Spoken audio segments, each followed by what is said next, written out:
Surat terbuka dari Amerika Serikat. Kepercayaan publik terhadap proses hukum yang berkeadilan harus selalu dijunjung tinggi sepenuhnya. Kredibilitas, integritas, dan etika adalah kunci. Indonesian American Lawyers Association telah menyelenggarakan serangkaian diskusi ilmiah berjudul The Critical Hour dengan tema Judicialization of Politics, Bird's Eye View from the US and Indonesia. Adapun diskusi ini mengundang para advokat dan praktisi hukum diaspora Indonesia serta komunitas-komunitas pemerhati hukum untuk mendiskusikan konsep judisialisasi politik, perbedaan antara sistem peradilan di Amerika Serikat dan Indonesia, serta perbandingan tata cara penyelesaian benturan hukum atau conflict of laws.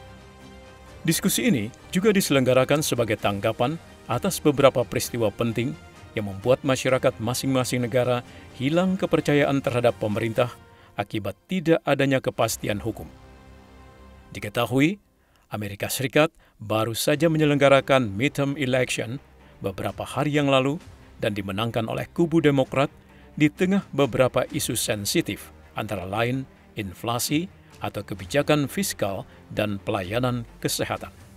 Di Indonesia telah terjadi gelombang polemik hukum dan politik yang berkelanjutan akibat 7 gugatan pada Mahkamah Konstitusi perihal batas usia Capres-Cawapres yang disidangkan pada 16 Oktober 2023 yang lalu. Ketidakpastian hukum yang diakibatkan oleh putusan-putusan ini, khususnya putusan MK nomor 90/PUU/21 Romawi/2023, mengundang keprihatinan kami.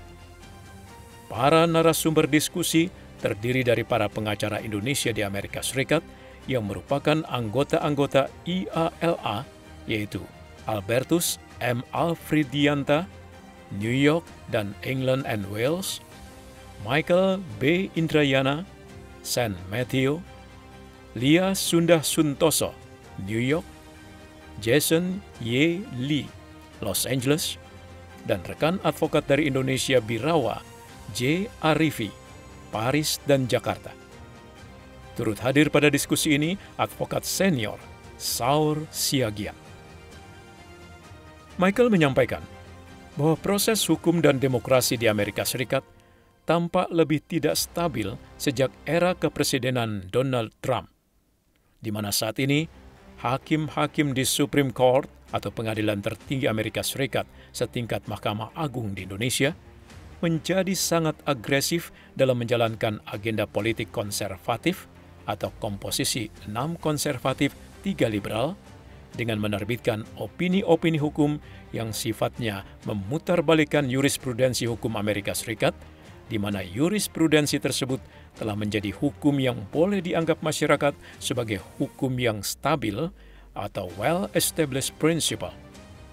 Sebagai akibat langsung dari opini-opini hukum yang kontroversial ini, ada kegelisahan dari masyarakat dan dunia internasional karena Amerika Serikat yang tadinya terlihat sebagai negara yang teladan untuk sistem demokrasi menjadi seakan tidak stabil karena prinsip hukum jurisprudensi yang tadinya dikira kokoh dapat diputarbalikkan dalam sekejap mata.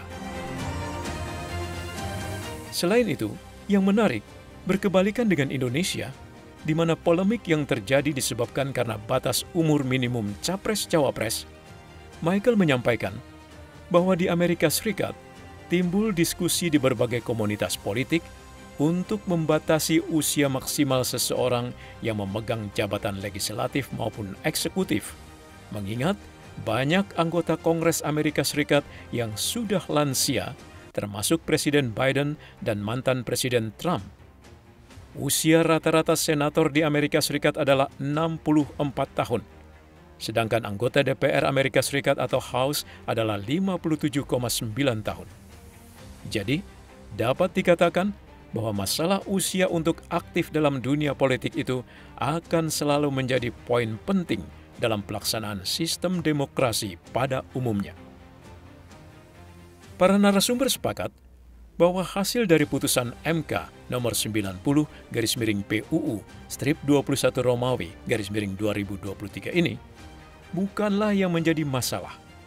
Namun, yang menjadi masalah adalah benturan kepentingan atau conflict of interest dengan objek pembahasan dari putusan tersebut, di mana Ketua MK Anwar Usman masih memiliki hubungan keluarga dengan Gibran Rakabuming Raka yang merupakan keponakannya sendiri melalui perkawinan, di mana hal ini merupakan pelanggaran etik berat serta melanggar pasal 17 pada Undang-Undang Nomor 48 Tahun 2009 tentang kekuasaan kehakiman.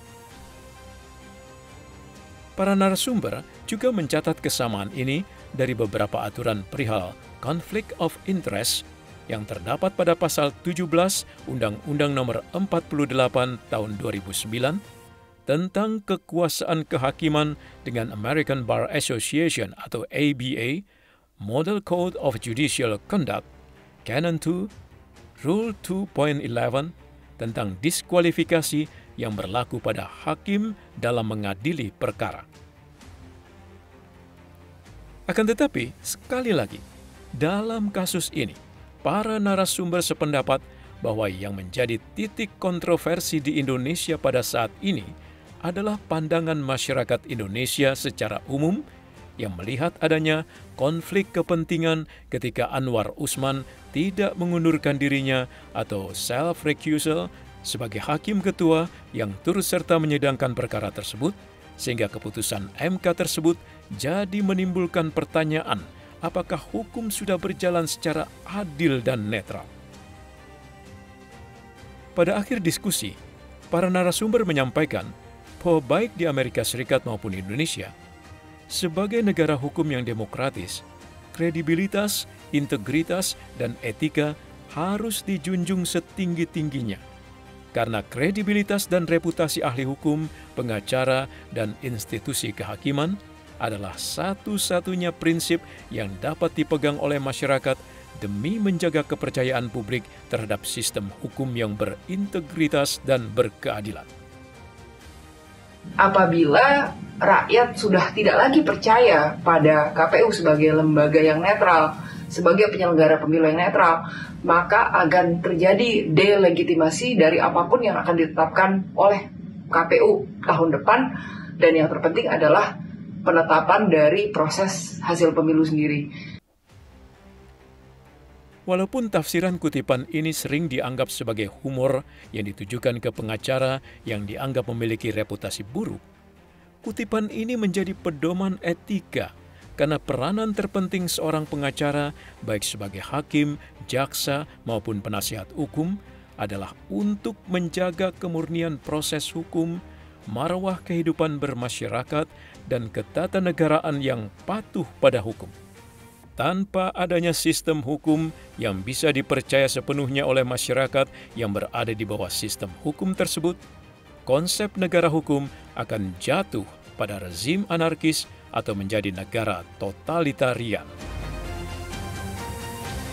Di negara manapun, termasuk Amerika Serikat, yang konon adalah negara demokrasi yang paling tua di era modern, dan Indonesia yang sejak 1998 telah mengalami banyak kemajuan, ketegangan, perselisihan, bahkan pelanggaran adalah bagian dari pertumbuhan proses demokrasi itu yang dapat dilumrahkan sebagai growing pains of democracy. Tekanan publik adalah tanda jelas bahwa demokrasi sedang dicoba.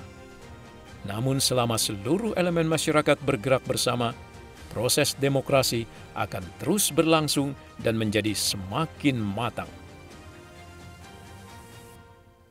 Sebagai diaspora Indonesia yang berpraktek hukum di Amerika Serikat dan mengikuti atau mengamati dari luar Indonesia, meskipun bukan pakar hukum konstitusi RI, kami optimis menanggapi keputusan MK yang memberhentikan Anwar Usman sebagai Hakim Ketua MK, serta melarang beliau untuk terlibat dalam setiap pemeriksaan perkara perselisihan hasil pemilu sebagai konsekuensi dari conflict of interest yang ditimbulkan dalam posisinya sebagai Hakim Ketua dan hubungan keluarga beliau dengan salah satu pihak yang diuntungkan dari putusan MK nomor 90/PUU/21 Romawi/2023.